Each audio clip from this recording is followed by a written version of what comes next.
Assalamualaikum warahmatullahi wabarakatuh. Kami dari kelas Reward 2D ingin mempresentasikan hasil diskusi dari kelompok kami mengenai dispute settlement mechanism tentang kasus biodiesel Indonesia dengan Uni Eropa. Sebelum itu, izinkan kami untuk memperkenalkan diri kami masing-masing. Perkenalkan, saya Robiata Adwiyah. Saya Hasna Putri Nandanaura. Saya Nadia Duyanti Marito.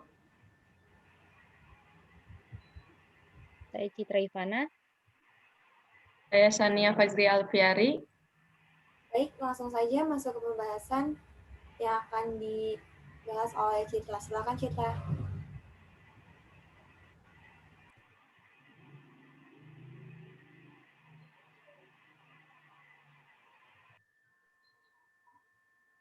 Kasus yang terjadi antara Indonesia dengan Uni Eropa.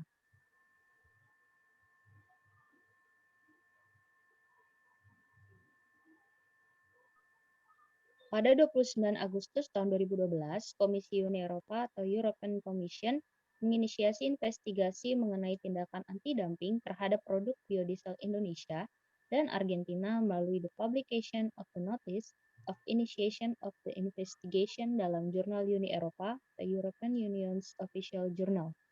Pengaduan mengenai adanya tuduhan dumping ini diajukan oleh European Biodiesel Board pada tanggal 17 Juli tahun 2012 sebagai representasi produsen biodiesel yang mewakili lebih dari 60% dari total produksi biodiesel Uni Eropa.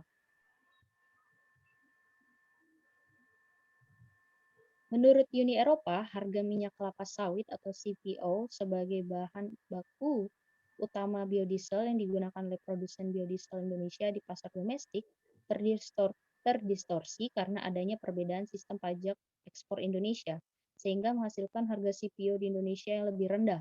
Harga CPO ini dinilai lebih rendah jika dibandingkan dengan harga CPO di pasar dunia yang tersedia bagi produsen biodiesel Uni Eropa.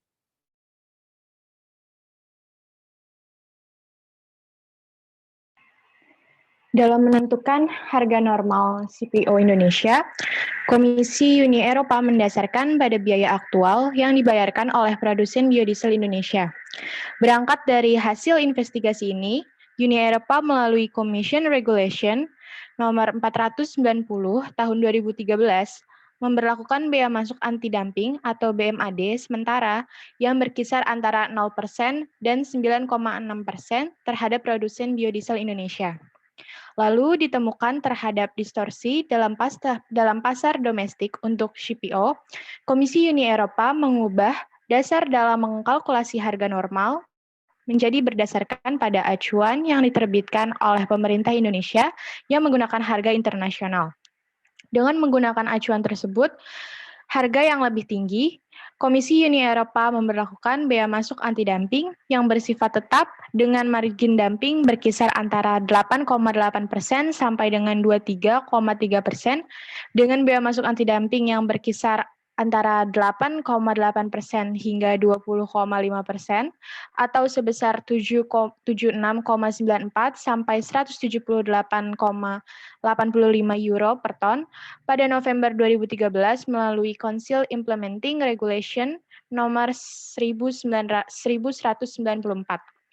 Melihat hal ini, Indonesia berusaha mencari keadilan atas permasalahan pengenaan BMAD oleh Uni Eropa terhadap produk biodiesel Indonesia dengan mengajukan sengketa biodiesel ini ke Dispute Settlement Body WTO sebagai lembaga penyelesaian sengketa perdagangan internasional.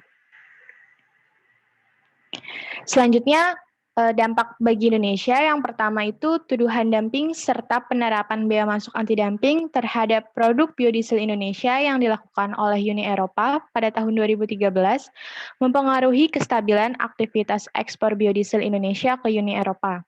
Yang kedua, ekspor biodiesel Indonesia menurun. Berdasarkan data dari Badan Pusat Statistik, kinerja ekspor biodiesel Indonesia ke Uni Eropa pada kurun waktu 2013 sampai 2016 turun sebesar 42,84%.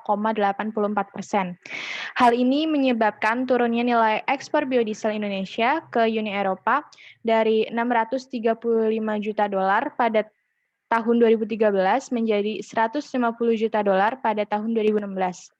Yang ketiga, volume ekspor biodiesel Indonesia mencapai titik terendah di tahun 2017 dengan total ekspor sebanyak 187 juta liter atau dengan nilai ekspor sebesar 26,8 juta dolar. Selanjutnya, dampak bagi negara mitra. EBB memberikan sejumlah bukti terkait adanya praktik dumping atas produk biodiesel yang menyebabkan adanya kerugian material yang dihadapi oleh produsen domestik. Hasil investigasi dari Uni Eropa menunjukkan bahwa produk biodiesel Indonesia dinilai merugikan pasar Uni Eropa. Selanjutnya, penyelesaian. Pada tahun 2014, Indonesia mengajukan permohonan konsultasi atau request for consultation kepada WTO sesuai dengan pasal 1 dan 4 DSU, pasal 22. 1 GATT 1994 dan pasal 17.2 dan 17.3 anti-dumping agreement terkait dengan pengenaan bea masuk anti-dumping yang dikenakan kepada produsen domestik biodiesel Indonesia oleh Uni Eropa. Sebelum sengketa ini diajukan kepada WTO, pihak Indonesia dan Uni Eropa telah melaksanakan konsultasi bilateral. Namun konsultasi bilateral tidak membuahkan kesepakatan yang diinginkan oleh kedua belah pihak.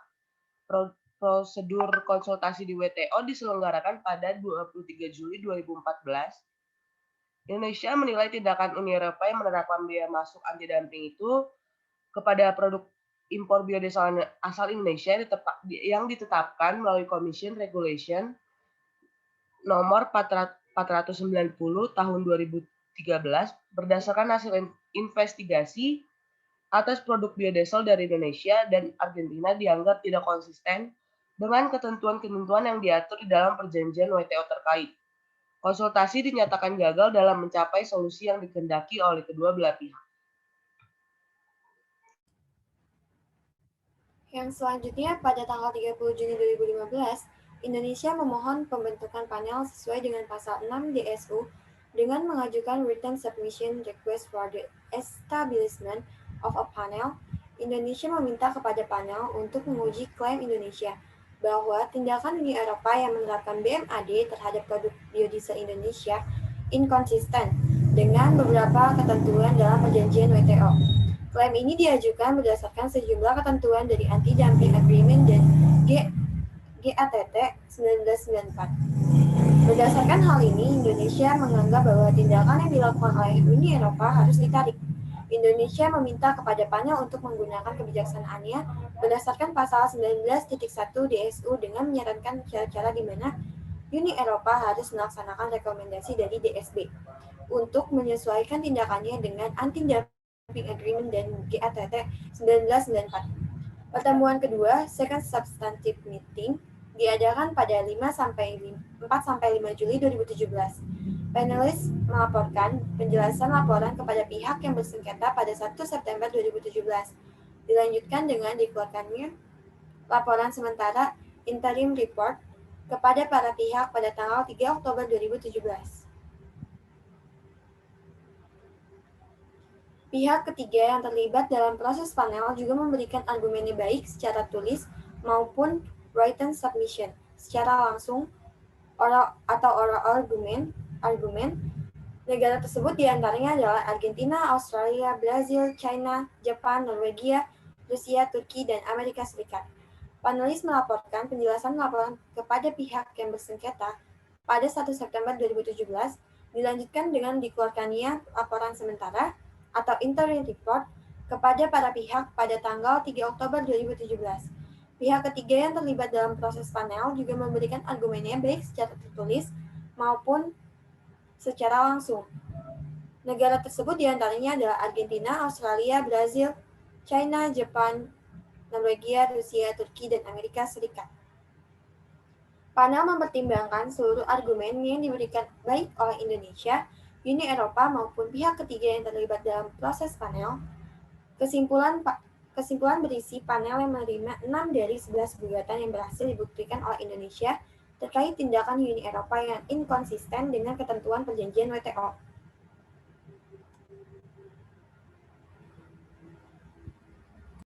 Kesimpulan panel yang pertama, Uni Eropa bertindak tidak konsisten dengan pasal 2.2.1.1 Anti-Dumping Agreement. Yang kedua, Uni Eropa bertindak inkonsisten dengan pasal 2.2 Anti-Dumping Agreement dan pasal 6 1B 2 GATT 1994. Yang ketiga, Uni Eropa bertindak inkonsisten dengan pasal 2.2.2, 3, dan 2.2 Anti-Dumping Agreement. Yang keempat, yaitu Uni Eropa bertindak inkonsisten dengan pasal 2.3 Anti-Dumping Agreement. Yang kelima, Uni Eropa bertindak inkonsisten dengan pasal 3.1 dan 3.2 Anti-Dumping Agreement. Dan yang terakhir, Uni Eropa bertindak inkonsisten dengan pasal 9.3 Anti-Dumping Agreement dan pasal 6.2 GATT 1994. Atas ditemukannya pelanggaran yang dilakukan oleh Uni Eropa, panel berdasarkan pada pasal 19.1 DSO merekomendasikan agar Uni Eropa menyesuaikan diri dengan kewajibannya berdasarkan Anti-Dumping Agreement dan GATT 1994. Laporan panel sekaligus menegaskan bahwa Indonesia tidak terbukti menerapkan anti-dumping terhadap produk biodieselnya seperti yang dituduhkan oleh Uni Eropa, bahwa Indonesia memenangkan sengketa ini. Uni Eropa tidak mengajukan banding atas putusan panel, dan hal ini dikarenakan Uni Eropa kalah dalam proses banding dalam sengketa biodiesel dengan Argentina, di mana Argentina mengajukan keberatan yang sama dengan yang diajukan oleh Indonesia. Berdasarkan hal ini, Uni Eropa melalui Implementing Regulation 2018/1570 tentang pembatalan Implementing Regulation EU nomor 1994/2013 melaksanakan putusan panel dengan menghapus BMAD yang dilaksanakan terhadap produk biodiesel Indonesia karena Indonesia tidak terbukti melakukan dumping. Baik, cukup sekian hasil dari presentasi diskusi dari kelompok kami. Mohon maaf apabila ada kesalahan dan kekurangan. Wassalamualaikum warahmatullahi wabarakatuh.